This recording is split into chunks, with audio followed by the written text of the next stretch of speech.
Saudara-saudariku yang dikasihi Tuhan, Shalom, salam damai sejahtera bagi Anda semua. Bertemu kembali dalam Renungan Harian Katolik. Hari ini kita merayakan Hari Raya Santo Yusuf, suami perawan Maria.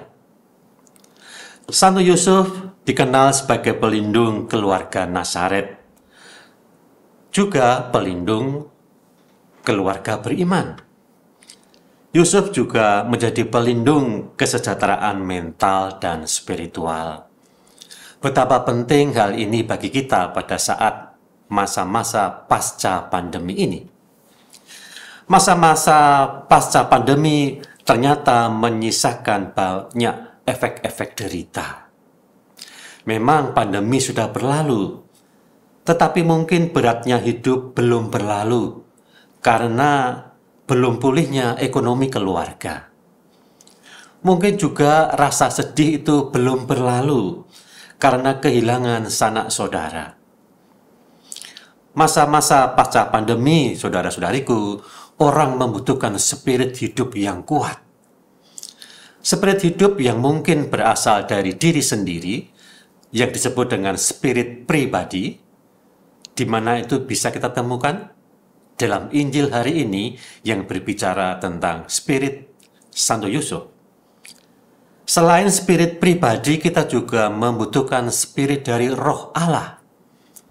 Di mana itu bisa kita jumpai dalam Injil hari ini yang berbicara tentang Santo Yusuf. Maka ketika kita memasuki hidup Santo Yusuf yang ada di dalam Injil Matius bab 20 ayat 20-25, dinyatakan demikian.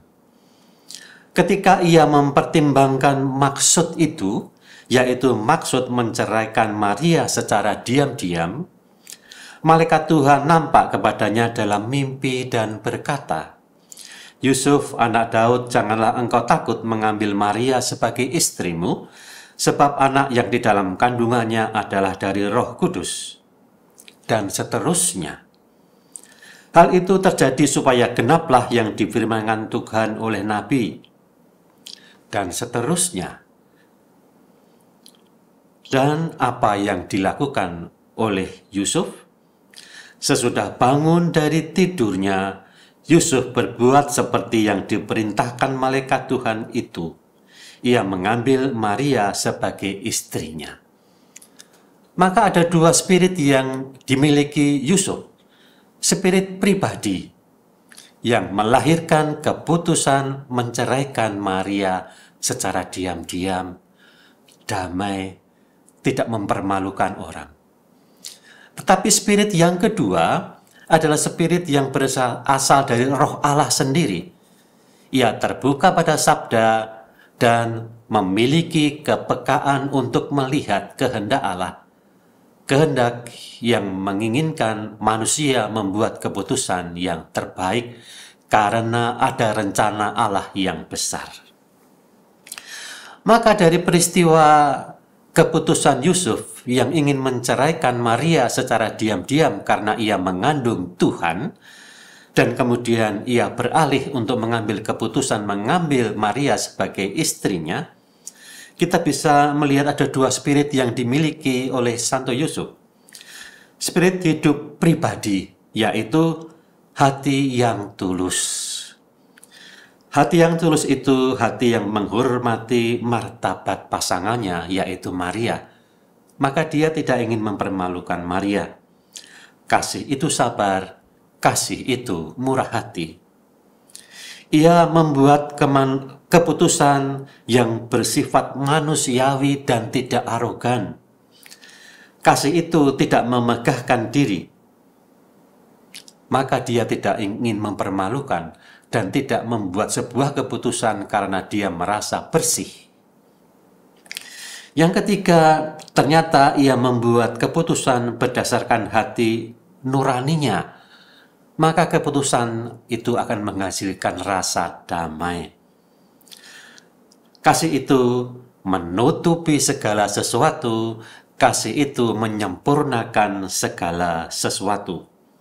Maka hasilnya Yusuf hanya ingin menceraikan Maria secara diam-diam.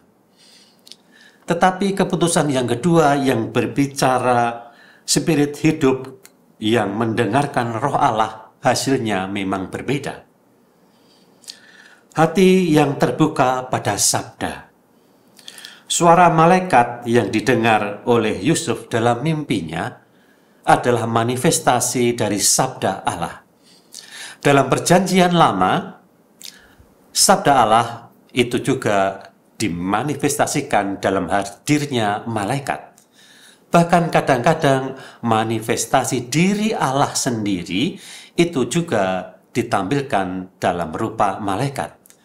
Itulah yang kita jumpai dalam perjalanan hidup para bapa-bapa bangsa, Abraham, Iskak, dan Yakub. Maka kepekaan hati yang dimiliki Yusuf untuk mengenal suara si jahat atau suara Allah itu menjadi spirit yang kita butuhkan pada hari ini supaya kita bisa memiliki semangat yang benar, semangat untuk mampu berjuang sehingga menghasilkan kekuatan dalam hidup ini. Maka saudara-saudaraku yang terkasih, bila Anda membutuhkan daya juang dalam hidup, mari kita gunakan spirit Santo Yusuf yang kita rayakan hari ini. Spiritualitas pribadi, hati yang tulus, spirit dari roh Allah, hati yang terbuka pada sabda Allah, dan peka menangkap kehendak baik Allah dalam hidup kita. Amin.